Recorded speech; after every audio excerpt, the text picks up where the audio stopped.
a 6 quilômetros da casa, o barco, o famoso barco. Está mais de 30, 40 anos enterrado aqui, esses destroços aqui desse barco. E aqui é um lugar que, curiosamente, fica uma marcação esse barco aqui, o lugar onde tem mais buraco para pescar aqui da beira da praia.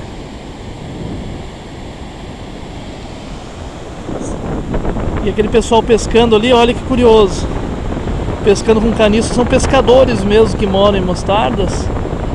Só que os pescadores também gostam de divertir, né, com caniço.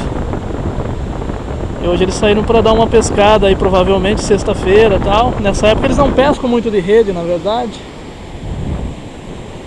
Pescam mais no inverno, né? Então,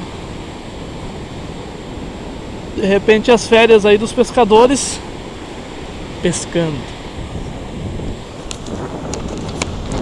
Vamos lá dar uma olhada na nossa varinha.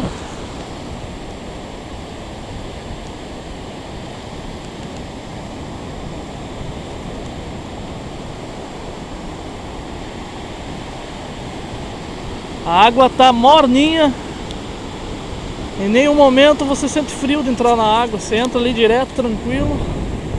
O clima hoje tava bem nublado há meia hora atrás, mas tá quente o mormaço. Agora é 11h30 da manhã.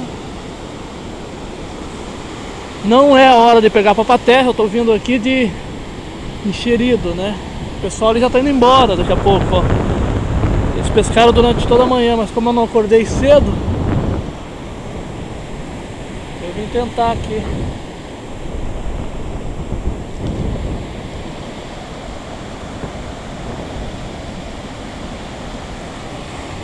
Vamos ver se a gente dá sorte.